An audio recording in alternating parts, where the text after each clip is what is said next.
नमस्कार, स्वागत है मित्रों आप सभी का आपके अपने YouTube चैनल श्लोक शिक्षालय में। जैसा कि आपको पता है, आपके आने वाले exams RRB NTPC CBT 2 group D UP triple SC लेखपाल सुपर टेट और यूपी PCS ये सभी एग्जाम्स आपके बिल्कुल आने ही वाले हैं। और इन सभी के लिए श्लोक शिक्षालय आपके लिए स्टैटिक GK GS और करंट अफेयर्स की क्लासेस लगातार प्रोवाइड कर रहा है। आप सभी लोग ज़्यादातर क्लास को पूरी देखें। और आज दक्षिण अमेरिका के बारे में हम लोग चर्चा करेंगे और जो भारत है उसके भौगोलिक परिप्रेक्ष्य में भी हम बात करेंगे उसके विषय में। तो बहुत ही इम्पोर्टेंट सेशन होने वाला है। आप लोग चैनल को लाइक शेयर सब्सक्राइब जरूर करिए और आने वाली जो वीडियोस हैं जिनसे आपका लाभ मिल सके तो बेल आइकन अवश्य दबाइएगा। बहुत ही बेहतरीन लाइंस के साथ शुरुआत करते हैं कि जो रातों को कोशिशों में गवा देते हैं वही सपनों की चिंगारी को हवा देते हैं। आप अपनी कोशिशें जारी रखिए और कहीं ना कहीं आपके सपने पूरे होने वाले हैं, क्योंकि जो आने वाले 3 से 4 महीने हैं ये आपके लिए काफ़ी इम्पोर्टेंट हैं। अपना पूरा फोकस अपने स्टडी पर करिए और कहीं ना कहीं आपके लक्ष्य को पहुंचने के लिए ये आगे आने वाले 3-4 महीने काफ़ी महत्वपूर्ण होने वाले हैं। आइए हम सभी लोग इसी अच्छी बात के साथ में अपने सेशन को स्टार्ट करते हैं। सेशन का पहला प्रश्न है, आयुर्वेद के विख्यात विद्वान चरक संहिता के रचनाकार चरक किसके राजवैद्य थे? तो आपको बताना है जो चरक थे वो किसके राजवैद्य थे। आपके ऑप्शंस हैं समुद्रगुप्त, चंद्रगुप्त द्वितीय, कनिष्क या हर्षवर्धन।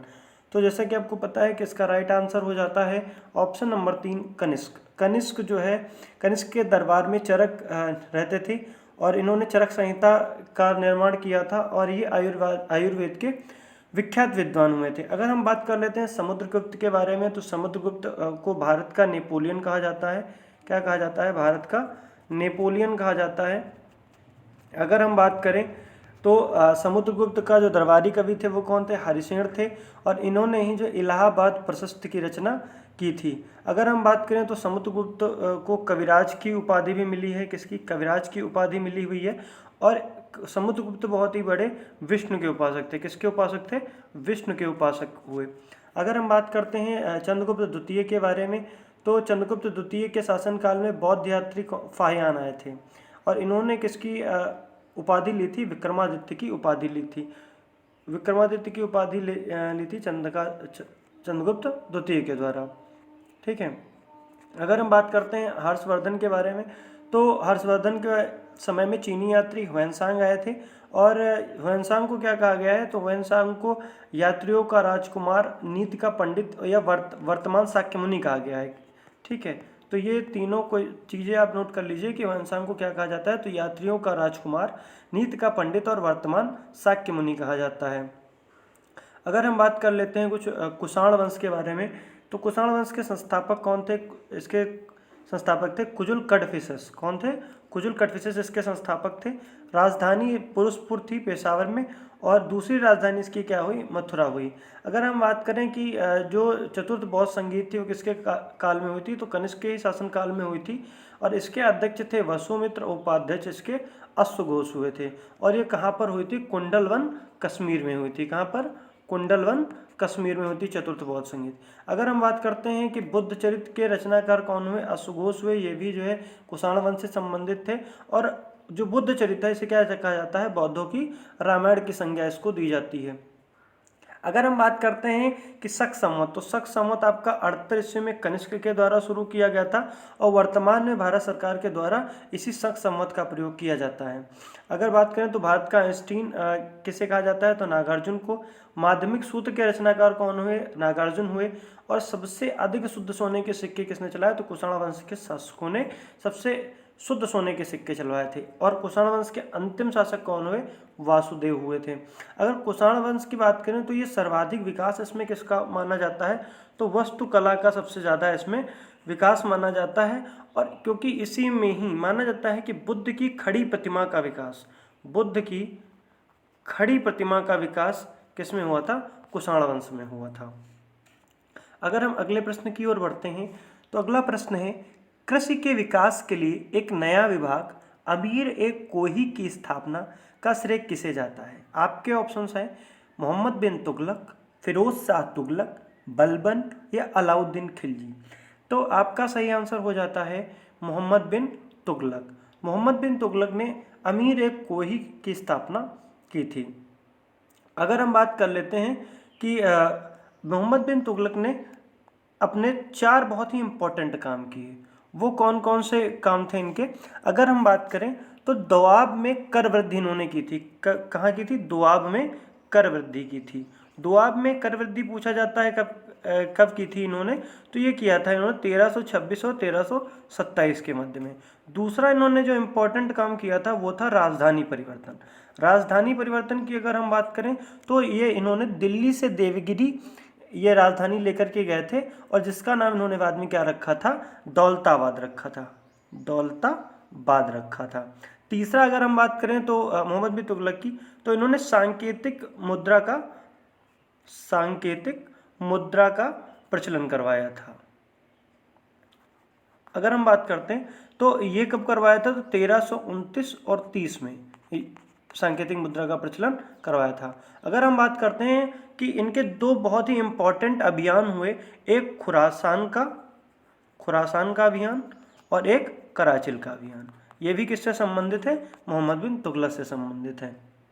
अगर हम बात करते हैं कि मोहम्मद बिन तुगलक ने अपने दरबार में एक जैन गुरु हुए जैन प्रभु सूरी, इनको अपने दरबार में बुला करके इन्होंने सम्मानित किया था। अगर हम बात करते हैं फिरोज शाह तुगलक की, तो फिरोज शाह तुगलक के बारे में अगर हम जानकारी लेते हैं, ठीक है, तो इन्होंने बहुत ही इंपॉर्टेंट इनके बारे में क्वेश्चन बनते हैं। तो 5 बड़ी नहरों का इन्होंने निर्माण करवाया था, और जो इनके शासनकाल के पूर्व में 24 कष्टदायी कर थे उनको समाप्त करवा दिया था, और इन्होंने मात्र 4 कर लगाए थे उसकी जगह पर, जिनके नाम पूछे जाते हैं खराज, एक प्रकार का लगान हुआ करता था, खुम्स और जजिया और जकात। ये 4 कर इनके द्वारा लगाए गए थे। अगर हम बात करते हैं बलबन की, तो बलबन को रक्त पिपासु कहा गया, ठीक है, और लौह एवं रक्त की नीति किसने अपनाई थी? इन्होंने बलबन के द्वारा ही अपनाई गई थी, लौह एवं रक्त की। नौरोज त्यौहार का प्रचलन किसने स्टार्ट किया था? बलबन के द्वारा ही किया गया था, और सिजदा और पैबोस प्रथा की भी शुरुआत बलबन के द्वारा ही की गई थी। और मोहम्मद बिन तुगलक को स्वप्नशील, पागल और रक्त पिपासु की भी संज्ञा दी गई है। अगर हम बात करते हैं अलाउद्दीन खिलजी के विषय में, तो इनके कुछ इंपॉर्टेंट कार्यों की चर्चा कर लेते हैं जहाँ से प्रश्न बनते हैं। तो नगद वेतन की प्रणाली किसने चालू की थी? अलाउद्दीन खिलजी के द्वारा चालू की गई थी। घोड़ा दागने की प्रथा किसके द्वारा चालू की गई थी? घोड़ा दागने की प्रथा अलाउद्दीन खिलजी के द्वारा। सैनिकों के हुलिया बदलने, जो सैनिकों का जो हुलिया था उसको तैयार करने का श्रेय किसे जाता है? सर्वप्रथम अलाउद्दीन खिलजी को जाता है। और मूल्य नियंत्रण प्रणाली पूछा जाता है कि मूल्य नियंत्रण प्रणाली किसने स्थापित की थी? तो अलाउद्दीन खिलजी के द्वारा ये स्थापित की गई थी, मूल्य नियंत्रण प्रणाली।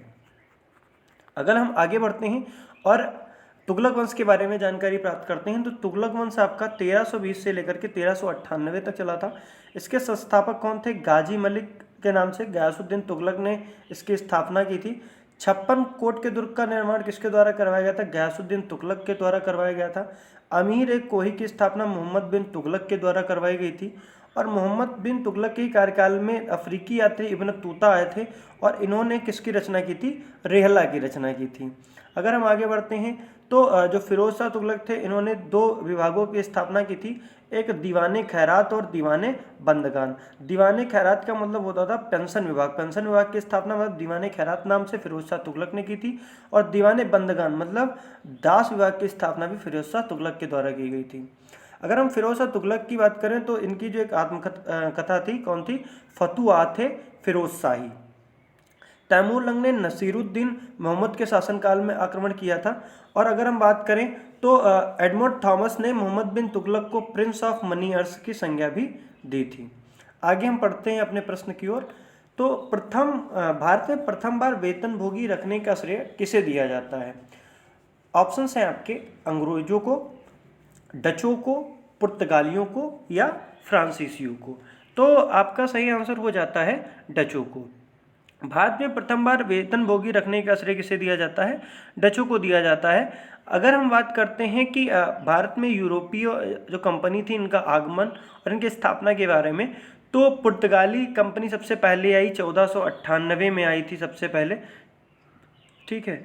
और वास्को डी गामा आए थे सबसे पहले पुर्तगाली बन करके, और कोचीन में इन्होंने सबसे पहले अपनी कोठी स्थापित की थी। उसके बाद आए आपके अंग्रेज, मसूलीपट्टनम इन्होंने अपनी 1600 में आए, मसूलीपट्टनम में प्रथम अपनी कोठी स्थापित की थी। और डच आए 1602 में, और मसूलीपट्टनम में भी इन्होंने ही अपनी जो है पहली कोठी स्थापित की। डेनिश आए आपके 1616 में, और फ्रांसीसी 1664 में आते हैं और सूरत में अपनी प्रथम कोठी स्थापित करते हैं। अगर हम बात करते हैं कि सबसे पहले तो इसी में सबसे नीचे अगर हम बात कर लेते हैं तो स्वीडिश कब आए थे? स्वीडिश आए थे आपका 1731 में। कब आए थे?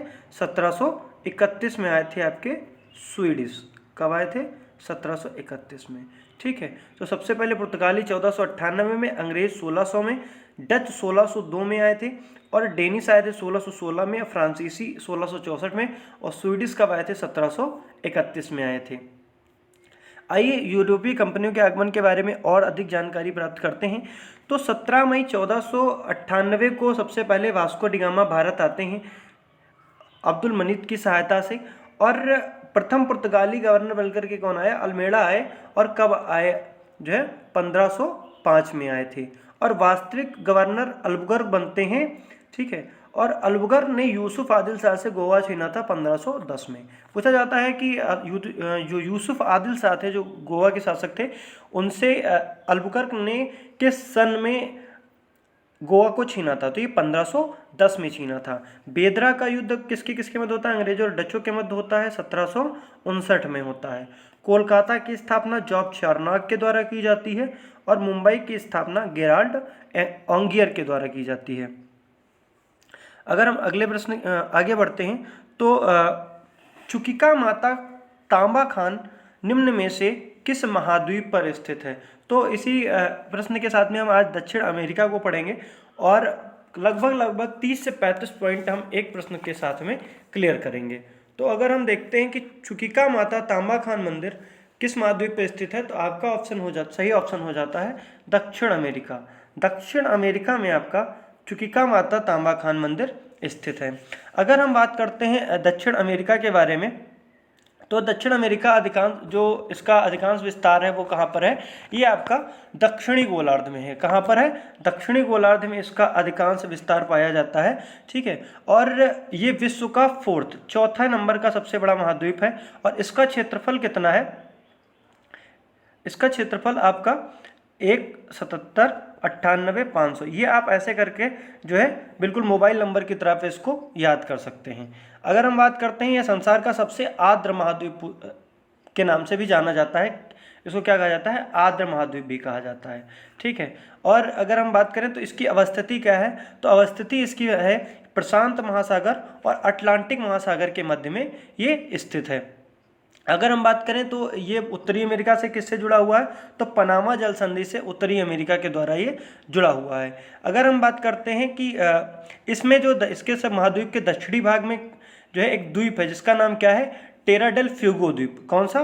टेरा डेल फ्यूगो द्वीप है। वो बिल्कुल निचले दक्षिणी भाग में स्थित है, और ये मुख्य भूमि से मैगलन जनसंधि के द्वारा अलग हुआ है। आगे हम देख लेते हैं थोड़ा सा। इसमें नीचे आपकी सबसे दक्षिणतम भाग में मैगलन जनसंधि के द्वारा आपका टेरा डेल फ्यूगो द्वीप अलग हुआ है।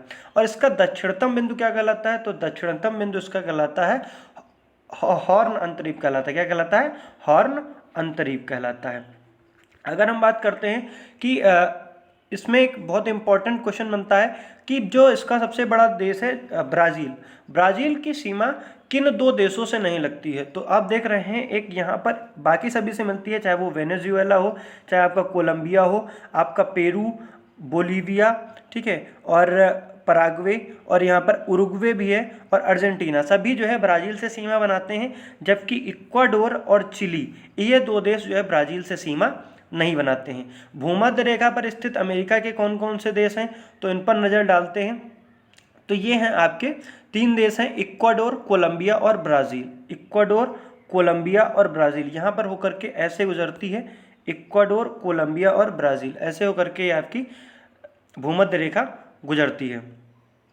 अगर हम बात करते हैं कि जो दक्षिण अमेरिका में पेरू, बोलीविया की सीमा पर विश्व की सबसे अधिक ऊंची नौकायन झील कौन सी है, तो वो है आपकी टीटीकाका झील है। ये बोलीविया के पठार पर स्थित है। ये आप लोग देख पा रहे होंगे। इसको अगर हम ऐसे देखते हैं तो ये देखिए यहाँ पर जो है बोलीविया और पेरू के बिल्कुल सीमा पर स्थित है आपकी टीटीकाका झील।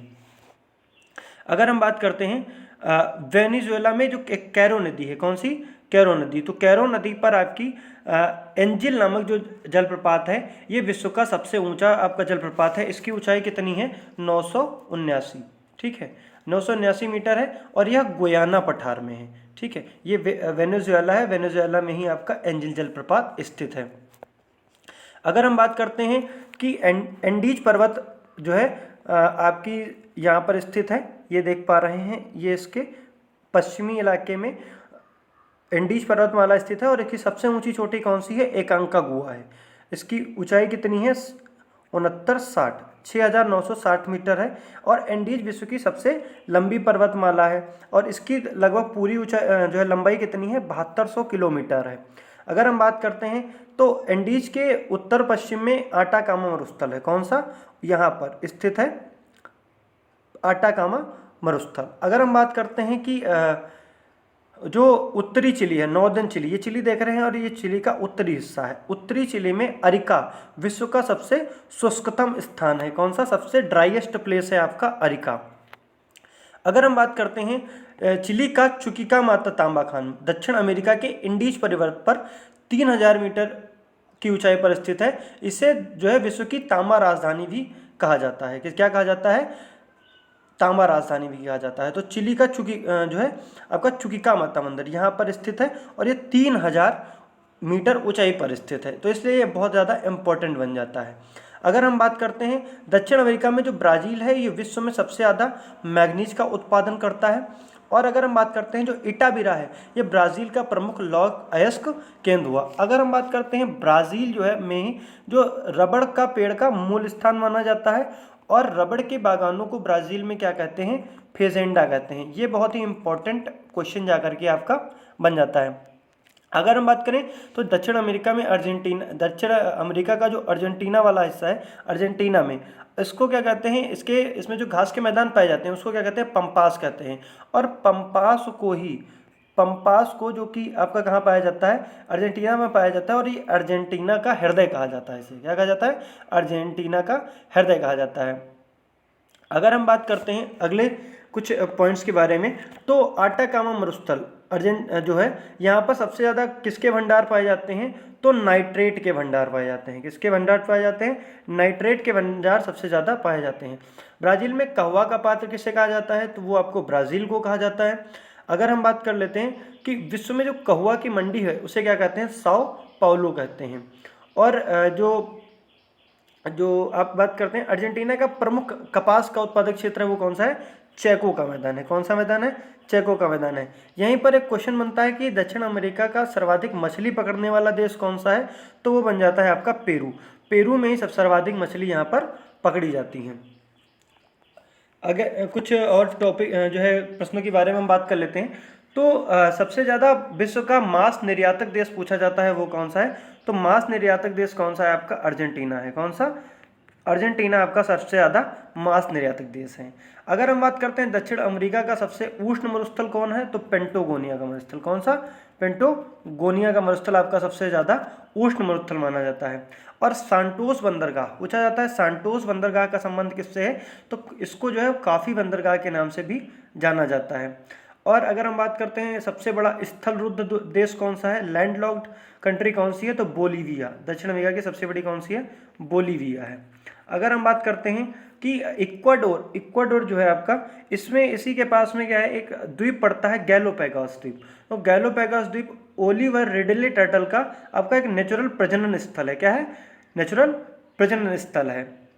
अगर हम बात करते हैं कि दक्षिण अमेरिका के जो पश्चिमी तटवर्ती क्षेत्र हैं इसमें अगर हम बात करते हैं जो पक्षियों से जो खाद्य प्राप्त होती है उसे क्या कहा जाता है, उसे कहा जाता है गौनो कहा जाता है। ठीक है, और ये गौनो क्यों इंपॉर्टेंट बन जाता है, क्योंकि ये फास्फोरस का अत्यधिक मात्रा इसमें पाई जाती है। तो ये कुछ इंपॉर्टेंट पॉइंट्स थे आपके जो कि दक्षिण अमेरिका को लेकर के काफ़ी इंपॉर्टेंट बन जाते हैं और जहाँ से प्रश्न आपके स्ट्रैटेजी के से पूछे जाते हैं। इनको हम देख लेते हैं, थोड़ा सा रिवाइज कर लेते हैं कि विश्व की सर्वाधिक ऊंचाई पर स्थित, अभी मैंने आपको नौकायन झील बताई, टिटिकाका झील पेरू और बोलीविया की सीमा पर स्थित है। अमेजन नदी अपवाह क्षेत्र की दृष्टि से सबसे बड़ी नदी बन जाती है आपकी। और अगर हम बात करते हैं विश्व के सबसे ऊंचा ज्वालामुखी ओजस डेल सलेडो, ये कहाँ पर स्थित है आपका, ये एंडीज पर्वतमाला पर ही स्थित है। एंडीज पर्वतमाला की मैंने ऊंचाई अभी आपकी लंबाई बताई थी कितनी है, 7200 है। और अगर हम बात करें तो इसकी सबसे जो ऊंची चोटी है ये कौन सी मैंने बताई आपको, एकांकागुआ है। एकांकागुआ की ऊंचाई कितनी है, 6960 मीटर है।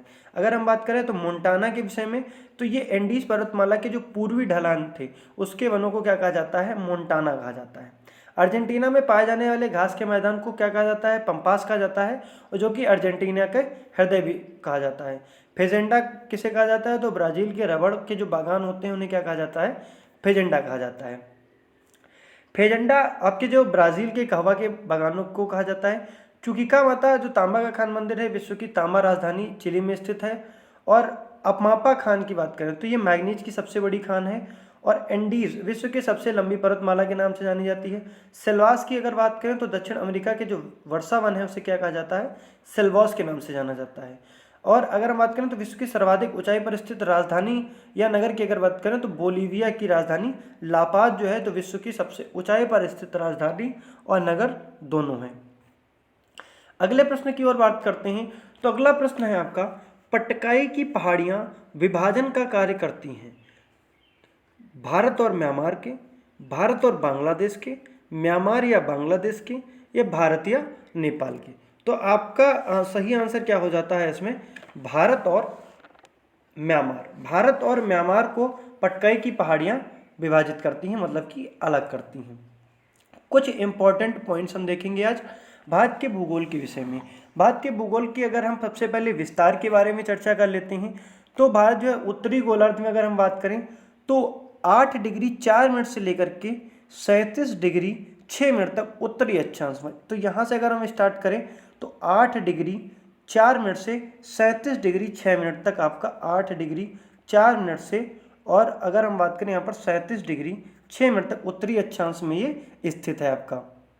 अगर हम बात करते हैं आगे, तो अगर इसका पूर्वी देशांतर के बीच स्थित देख लेते हैं तो 68 डिग्री 7 मिनट से, कहाँ से 68 डिग्री 7 मिनट से और 97 डिग्री 25 मिनट तक आपका ये पूर्वी देशांतर के बीच में स्थित है।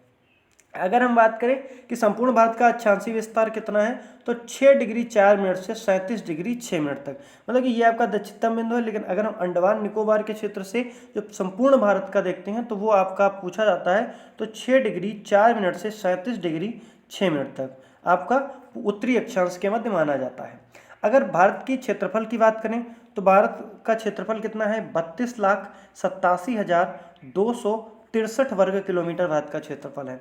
क्षेत्रफल के दृष्टिकोण से भारत विश्व में 7वां स्थान है और जनसंख्या की दृष्टिकोण से भारत का विश्व में दूसरा स्थान है।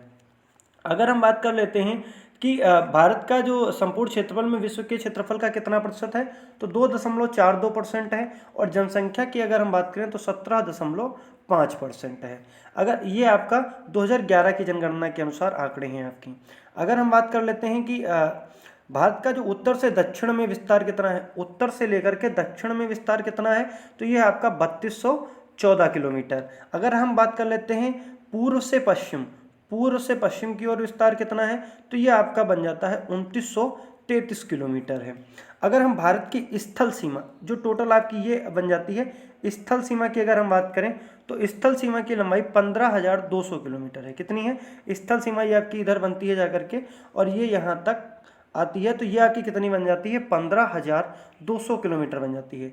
अगर हम तटीय भाग की लंबाई की बात करें तो ये नीचे वाला तटीय भाग है आपका, ठीक है, तो ये आपका बन जाता है 7,516.6 किलोमीटर बन जाता है। और अगर हम मुख्य भूमि, जो ये आपकी मुख्य भूमि है और ये 7,516.6 जो है ये आपकी तटीय सीमा और प्लस जो भी आपके जो लक्षद्वीप है और अंडमान निकोबार की तटीय सीमा को मिला करके है। अगर मुख्य भूमि की तटीय सीमा, अगर ये जो मुख्य भूमि की जो तटीय सीमा है इसकी लंबाई की बात करें तो ये आपकी 6100 किलोमीटर की है। अगर हम बात करते हैं कि जो भारत की जलीय सीमा या समुद्री सीमा से जो संबंध 7 देश हैं, आपके कितने देश हैं सबसे पहले तो ये 7 देश हैं। ये कौन कौन से हैं अगर हम बात करते हैं तो सबसे पहले कौन सा है, ये आपका पाकिस्तान है। अगर दूसरा कौन सा हम बात करें तो मालदीव यहाँ पर पड़ता है, मालदीव है आपका, श्रीलंका है और बांग्लादेश है, ठीक है, और आपका म्यांमार है, थाईलैंड है और इंडोनेशिया है। म्यांमार है और यहाँ पर थाईलैंड आपका पड़ता है इधर, और इंडोनेशिया पड़ता है। अगर हम बात करते हैं भारत के कुल कितने राज्य पड़ोसी देश के साथ सीमा साझा करते हैं, तो टोटल 16 राज्य आपके पड़ोसी देशों के साथ सीमा साझा करते हैं। अगर हम बात करते हैं कि भारत की सबसे लंबी सीमा किसके साथ में है, तो सबसे लंबी सीमा आपकी बांग्लादेश के साथ में है, और कितनी है, 4096.7 किलोमीटर है। कितनी, 4096.7 किलोमीटर है। दूसरे नंबर पर आपका चाइना हो जाता है, इसमें कितनी है, 3488 किलोमीटर हो जाता है। और सबसे कम पूछी जाती है किससे है, तो वो है आपकी अफगानिस्तान में। कितने किलोमीटर, 106 किलोमीटर आपकी अफगानिस्तान के साथ सीमा लगती है। अगर हम बात करते हैं कि भारत के वो कौन से देश हैं जहां पर जल और थल दोनों से सीमाएं साझा करता है, तो आपके 3 देश हैं। कौन कौन से, आपका बांग्लादेश, म्यांमार और पाकिस्तान। ये आपके 3 ऐसे पड़ोसी देश हैं जो स्थल के साथ साथ में जल के साथ भी सीमा साझा करते हैं। अगर हम बात करते हैं भारत का दक्षिणतम बिंदु कौन सा है, तो इंदिरा पॉइंट है, जो कि यह निकोबार द्वीप में स्थित है। कौन से, बृहद निकोबार द्वीप में स्थित है। अगर इसका नाम बात करें तो पिग्मेलियन पॉइंट भी इसका नाम पहले था। अगर हम बात करें तो इसकी दूरी भूमध्य रेखा से कितनी है, तो हम बात 876 किलोमीटर। कितनी दूरी है, 876 किलोमीटर की दूरी है। अगर उत्तरतम बिंदु की बात करें तो ये कहाँ पर है, तो ये जम्मू कश्मीर में है, और इसका नाम क्या है, इंदिरा कॉल। क्या नाम है इसका, इंदिरा कॉल। तो उत्तरतम बिंदु आपका इंदिरा कॉल हो जाता है, दक्षिणतम बिंदु आपका इंदिरा पॉइंट हो जाता है, जिसका नाम पिग्मेलियन पॉइंट भी है। अगर हम बात करते हैं पश्चिमी बिंदु कौन सा है, तो ये पड़ता है आपका सरकरी गुजरात में, ठीक है, जिसको आपका गौर माता के भी नाम से जाना जाता है, ठीक है। और अगर हम बात करें ये कहाँ पर है, तो ये आपका गुजरात में पड़ता है।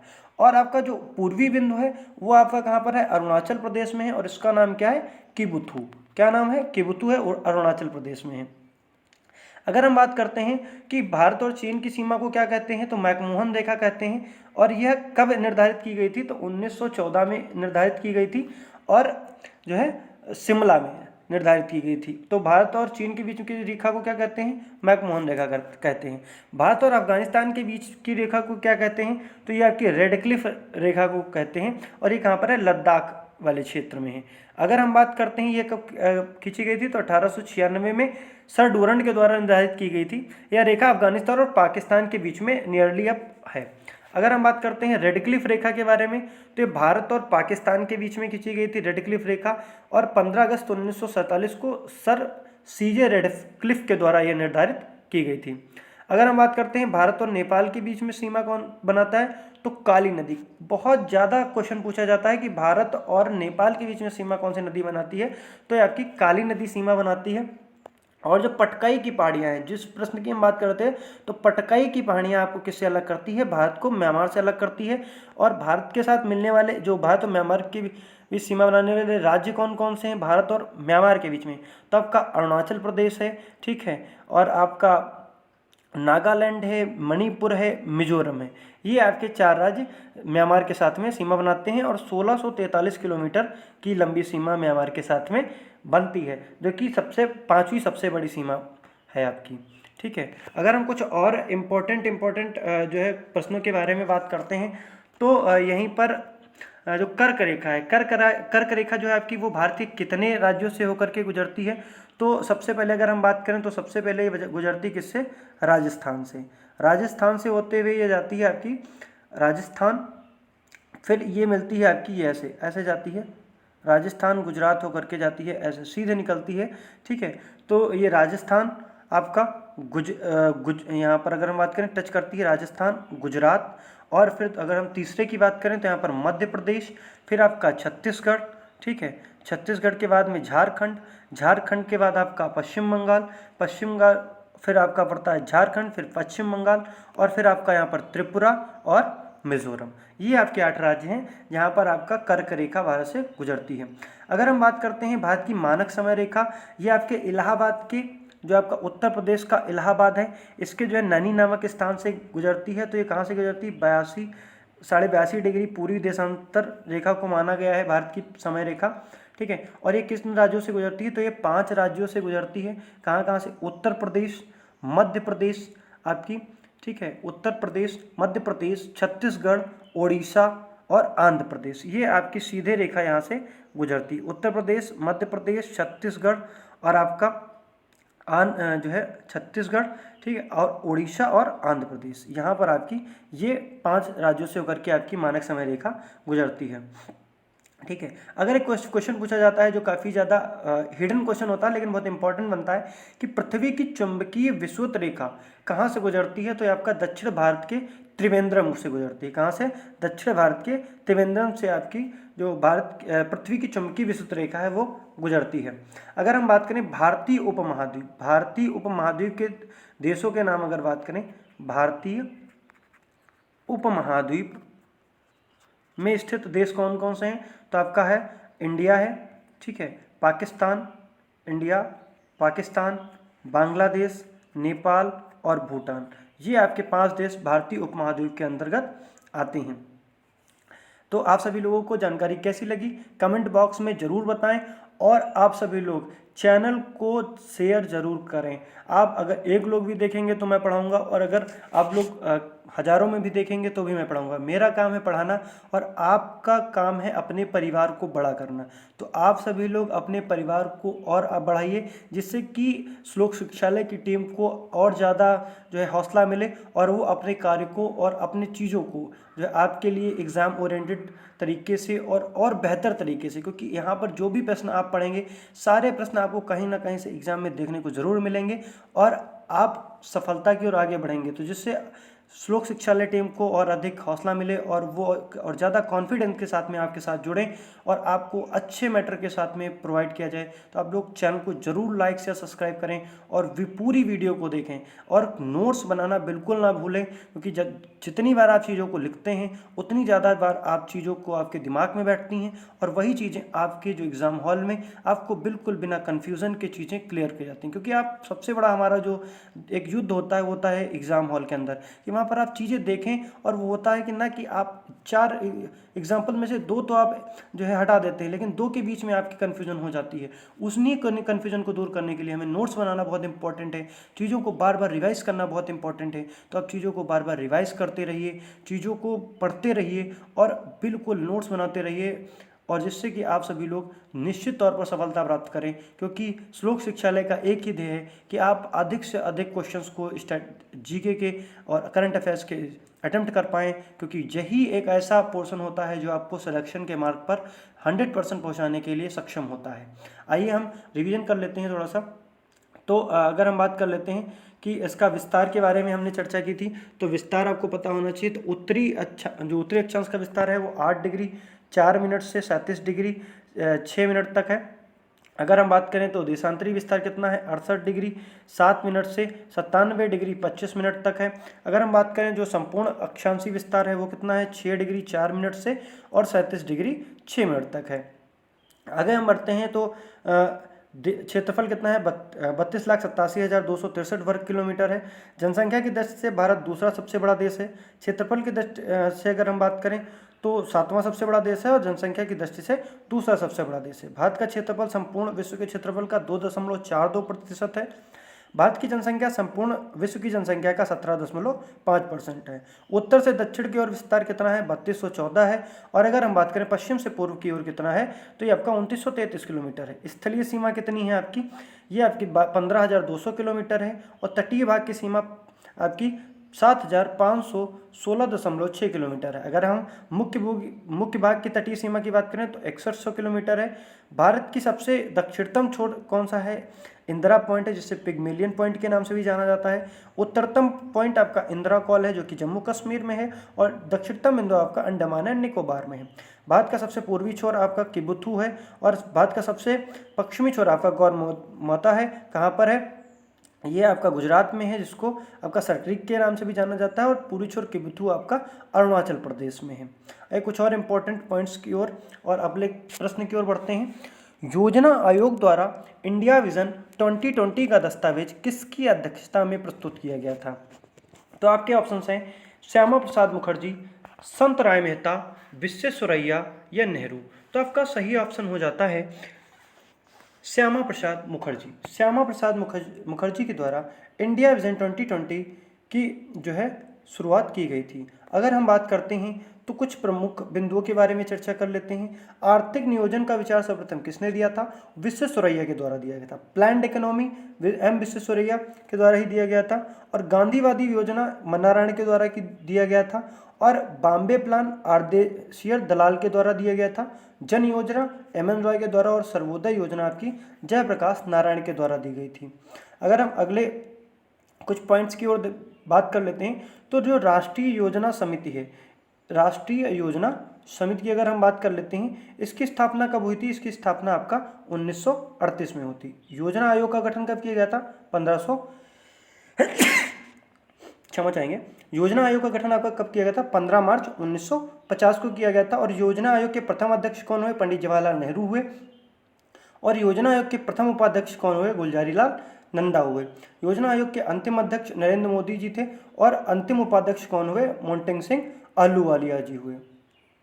अगर हम अगले प्रश्न की ओर बात करते हैं, अंतरिक्ष विभाग के अंतर्गत कार्यरत राष्ट्रीय सुदूर संवेदी इकाई कहाँ स्थित है? हैदराबाद, बंगलुरु, कोलकाता या लखनऊ।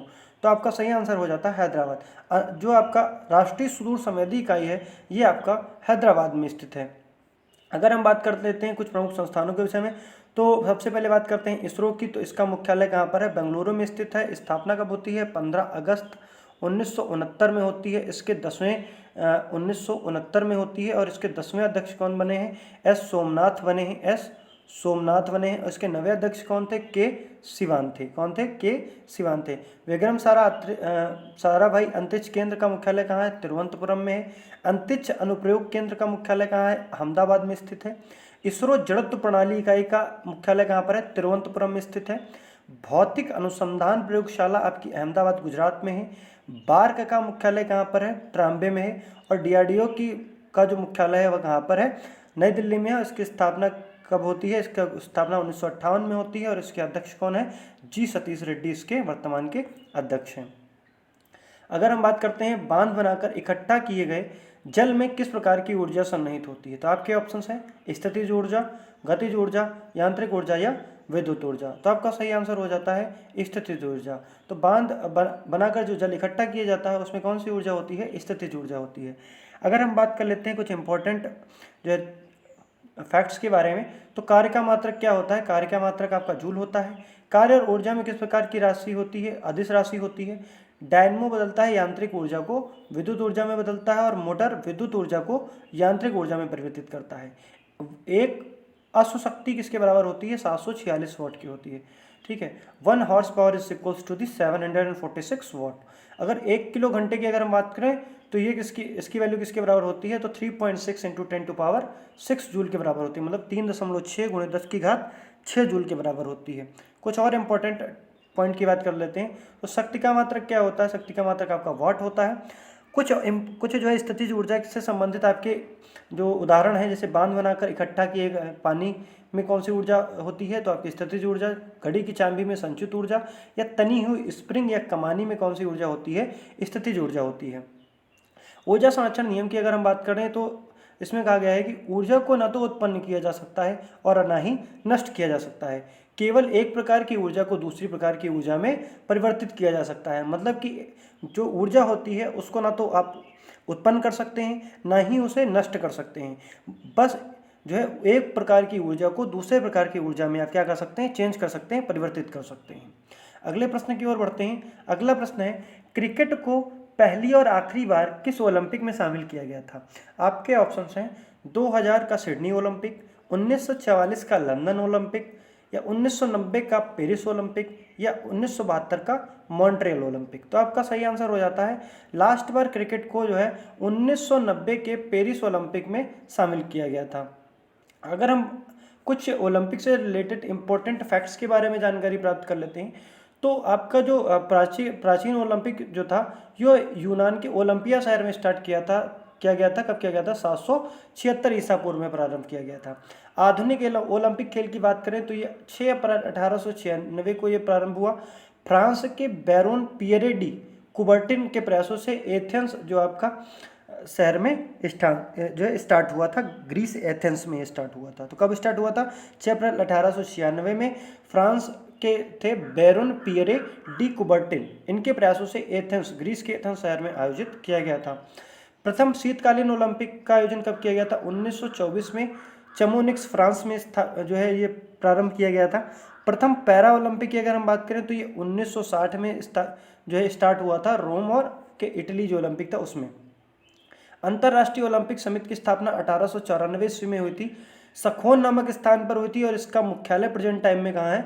लुसाने, स्विट्जरलैंड में है।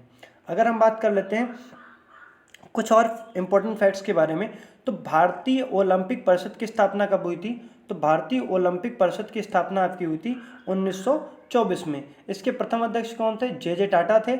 और ध्वज का निर्माण कब हुआ था? 1913 में हुआ था। उद्देश्य अगर हम बात करें तो सिटियस, अल्टियस, फोर्टियस, ये आपका उद्देश्य था। लेकिन इसमें ही जो आपका जो टोक्यो ओलंपिक 2020 हुआ उसमें एक शब्द जोड़ा गया, उसका नाम क्या था? कम्यूटर। क्या था? कम्यूनिटर। कम्यूटर शब्द को जोड़ दिया गया। तो अब उद्देश्य क्या है? सिटियस, अल्टियस, फोर्टियस और कम्यूटर, ये आपका उद्देश्य है वर्तमान में। मशाल कब प्रारंभ हुई? तो मशाल जलाना 1928 के एम्स्टर्डम ओलंपिक में आपका मशाल जलाना प्रारंभ हुई। भारत 1920 ओलंपिक में पहली बार शामिल हुआ था। महिलाओं की भागीदारी कब हुई थी? तो द्वितीय ओलंपिक खेल 1900 से महिलाओं की भागीदारी लगातार हो रही है। अगर हम बात कर लेते हैं टोक्यो ओलंपिक 2020 के बारे में, तो सबसे पहले कुछ इंपॉर्टेंट जानकारी प्राप्त कर लेते हैं टोक्यो ओलंपिक 2020 के बारे में। तो ये कब स्टार्ट हुआ था? तो ये आपका स्टार्ट होता है 8 अगस्त 2021 को। तो हम बात कर लेते हैं कुछ इम्पोर्टेंट टोक्यो ओलंपिक 2020 के बारे में। तो ये कब स्टार्ट हुआ था? तो 2020 का ओलंपिक कहाँ हुआ? जापान के शहर टोक्यो में हुआ था। कब स्टार्ट हुआ? 8 अगस्त 2021 को स्टार्ट हुआ था। ठीक है, जापान की राजधानी टोक्यो में। और ये कौन सा था? तो 32वां था, 32वां ग्रीष्मकालीन जो है आपका ओलंपिक था। और अगर हम बात करें कि इसका जो है 2020 में आयोजन किया जाना था, लेकिन कोविड-19 के कारण इसको टालना पड़ा था। अगर हम बात करें तो इस बार का ओलंपिक का जो थीम क्या था? United bye emotion. क्या था? United bye emotions. क्या था? यूनाइटेड बाय इमोशंस इसका आदर्श वाक्य था। अगर हम बात करें तो इस ओलंपिक में कितने नए खेल शामिल किए गए हैं उनको जरूर नोट कर लीजिएगा। जैसे आपका पहला है स्पोर्ट क्लाइंबिंग। कौन सा? Sport climbing. Sport climbing, surfing, softball, baseball, karate और आपका स्केटबोर्डिंग। कौन सा? स्केटबोर्डिंग। तो ये आपके कुल मिलाकर 6 नए खेल इस बार शामिल किए गए थे। भारत की अगर हम बात करें तो भारत ने इस बार अपना जो है टोक्यो ओलंपिक में अपना जो है सब तक का सर्वश्रेष्ठ प्रदर्शन किया। और आपका 1, 2 का 4, मतलब कि 1 स्वर्ण, 2 रजत और 4 कांस्य सहित कुल कितने पदक जीते थे? 7 पदक जीते थे। 1 स्वर्ण किसने जीता? 7 अगस्त जो है 2021 को, 7 अगस्त 2021 को नीरज चोपड़ा ने जो है जेवेलिन थ्रो में भारत को जो है ट्रैक एंड फील्ड एथलेटिक्स में पहला और व्यक्तिगत रूप से दूसरा स्वर्ण पदक जिताया। ठीक है, तो भाला फेंक में नीरज चोपड़ा के द्वारा पहला गोल्ड मेडल जीता गया, जो कि एकमात्र भारत का टोक्यो ओलंपिक 2020 का गोल्ड मेडल था। अगर हम बात करें तो इसी ओलंपिक में भारतीय पुरुष हॉकी टीम के द्वारा 41 वर्षों बाद कांस्य पदक जीता गया था। अगर हम बात करते हैं कि इसमें किसने किसने जो भारत के जो पदक विजेता थे वो कौन कौन थे, तो आपके जो गोल्ड मेडल जीता था, गोल्ड किसने जीता था? तो नीरज चोपड़ा ने जीता था। अगर हम बात करें तो स्वर्ण पदक किस जीता था? नीरज चोपड़ा ने। रजत पदक की अगर हम बात करें तो रजत पदक 2 जीते गए। किसके किसके द्वारा? एक जीता गया था मीराबाई चानू के द्वारा, मीराबाई चानू के द्वारा जीता गया था ये जो है रजत पदक। और किसके द्वारा? वेट लिफ्टिंग, मतलब भारोत्तोलन से संबंधित है ये। भारोत्तोलन में इन्होंने रजत पदक जीता था। और एक रवि कुमार दहिया, किसने? रवि कुमार दहिया के द्वारा जीता गया, रवि कुमार दहिया के द्वारा जीता गया। और ये किस में जीता गया? कुश्ती में जीता गया, कुश्ती में जीता गया। 4 आपके रजत पदक कांस्य पदक थे, बजरंग पूनिया, भारतीय हॉकी टीम, लवलीना बोरगोहन और पीवी सिंधु, ये 4 कांस्य पदक जीते गए। बजरंग पूनिया का संबंध कुश्ती से है, लवलीना बोरगोहन का संबंध किससे है? मुक्केबाजी से। और पीवी सिंधु का संबंध बैडमिंटन से है। एकमात्र महिला खिलाड़ी जिन्होंने अभी तक जो है 2 ओलंपिक में पदक जीते हैं वो कौन है? पीवी सिंधु हैं। अगर हम बात कर लेते हैं तो पदक तालिका में सबसे पहले स्थान पर कौन रहा था? तो आपका यूएसए रहा था, यूएसए पहले स्थान पर रहा था। टोटल 113 पदक थे और गोल्ड कितने थे? 39 थे। भारत की स्थिति की अगर हम बात करें तो भारत 48वें स्थान पर था और टोटल 7 पदक जीते थे। 1, 2 का 4 आप याद रखिएगा, 1 स्वर्ण पदक, 2 रजत और 4 कांस्य पदक। इसी के साथ में अगर हम बात कर लेते हैं तो टोक्यो पैरा ओलंपिक जो भी है टोक्यो में ही हुआ और 2020 में होना था और 2021 में हुआ। ये 24 अगस्त 2021 से लेकर के 24 अगस्त 2021 से लेकर के और ये 5 सितंबर आपका 2021 तक हुआ। इसमें अगर हम बात करें तो भारत ने टोटल 19 पदक जीते थे, जिसमें 5 स्वर्ण पदक जीते थे, 8 रजत पदक जीते थे और 6 कांस्य पदक जीते थे। और इसमें भारत की स्थिति क्या रही थी? 24वें नंबर पर रहा था। और अगर हम बात करें तो इसमें पहले नंबर पे कौन रहा था? पहले नंबर पर चाइना रहा था, जिसने टोटल 207 पदक जीते थे। अगर हम बात कर लेते हैं कि इसमें भारत की तरफ से कितने खिलाड़ियों ने भाग लिया था, तो 54 खिलाड़ियों ने भाग लिया था। और इसमें जो है भारत ने अभी तक का अपना सर्वश्रेष्ठ प्रदर्शन किया और 19 पदक जीते। कितने पदक जीते? 19 पदक जीते थे। अगर हम बात करें शुभारंभ समारोह में भारत के ध्वजवाहक कौन थे, तो टेकचंद थे। कौन थे? टेकचंद थे। और अगर हम बात करें समापन समारोह में कौन थे, तो ध्वजवाहक अवनी लखेरा थी। तो कुछ आपके टोक्यो ओलंपिक 2020 से संबंधित इंपॉर्टेंट फैक्ट थे। अगर हम बात कर लेते हैं ये इंपॉर्टेंट की कुछ खिलाड़ी और उनके खेल किससे संबंधित, तो अवनी लखेरा का संबंध किससे है? तो अवनी लखेरा का संबंध आपका शूटिंग से है। अगर हम सुमित अंदल की बात करें तो इनका संबंध किससे है? भाला फेंक से। तो अवनी लखेरा का संबंध किससे? शूटिंग से। इन्होंने स्वर्ण पदक जीता था इस बार टोक्यो पैरा ओलंपिक में। सुमित अंतल का संबंध अगर हम बात करें तो जेवेलियन थ्रो, भाला फेंक से, इन्होंने भी स्वर्ण पदक टोक्यो पैरा ओलंपिक में जीता। अगर हम बात करें प्रमोद भगत और कृष्णा नागर की, तो इनका संबंध किससे है? बैडमिंटन से। और इन दोनों ने भी स्वर्ण पदक जीता था टोक्यो पैरा ओलंपिक में। अगर हम बात करें मरियप्पन थंगावेलु और प्रवीण कुमार, तो इनका संबंध किससे है? ऊंची कूद से है। किससे है? ऊंची कूद से है। और मरियप्पन थंगावेलु ने अभी क्या जीता है? हाई जंप में रजत पदक जीता है। और प्रवीण कुमार ने भी क्या जीता था? रजत पदक जीता था, मतलब कि सिल्वर मेडल जीता था। भावना पटेल का संबंध किससे है? टेबल टेनिस से। किससे? टेबल टेनिस से। और इन्होंने क्या जीता था? रजत पदक जीता था टोक्यो पैरा ओलंपिक में। और सिंहराज अधाना की अगर हम बात करें तो इनका संबंध किससे है? शूटिंग से। किससे है? शूटिंग से है। और इन्होंने क्या जीता था? सिल्वर मेडल जीता था। सुभाष सेठीराज का संबंध बैडमिंटन से है और इन्होंने क्या जीता था? रजत पदक इन्होंने भी जीता था। तो कुछ आपकी टोक्यो पैरा ओलंपिक से संबंधित इंपॉर्टेंट खिलाड़ियों की लिस्ट थी, जिसको आप बार बार जरूर देखें और नोट करें और याद जरूर करें, क्योंकि ये इनसे एक प्रश्न बनना बिल्कुल 100% निश्चित है। कुछ नृत्य से संबंधित प्रश्न देख लेते हैं। तो पंडवानी नृत्य का संबंध किस राज्य से है? आपके ऑप्शंस हैं उत्तराखंड, झारखंड, पश्चिम बंगाल या छत्तीसगढ़। तो आपका सही आंसर हो जाता है छत्तीसगढ़। पिंडवानी नृत्य का संबंध किससे है? छत्तीसगढ़ से है। कुछ इंपॉर्टेंट नृत्य और उनसे संबंधित बातों के बारे में चर्चा कर लेते हैं। बिहू नृत्य की अगर बात करें तो बिहू नृत्य का संबंध किससे है?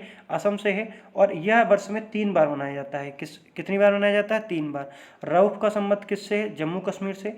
गरबा कहाँ मनाया जाता है? गरबा आपका गुजरात। अगर हम बात करें कालबेलिया नृत्य की, तो यह राजस्थान में सपेरा जनजाति द्वारा किया जाता है और लगभग ये ज़्यादातर नवरात्रि के अवसर पर किया जाता है। घूमर की अगर हम बात करें तो राजस्थान राज्य में भील जनजाति के द्वारा किया जाता है। पिंडवानी छत्तीसगढ़ राज्य में तीजन बाई इसकी मुख्य कलाकार थी और इसका मूल संबंध किससे था? पांडवों से था। टिप्पानी की बात करें तो इसका संबंध किससे है? गुजरात से है।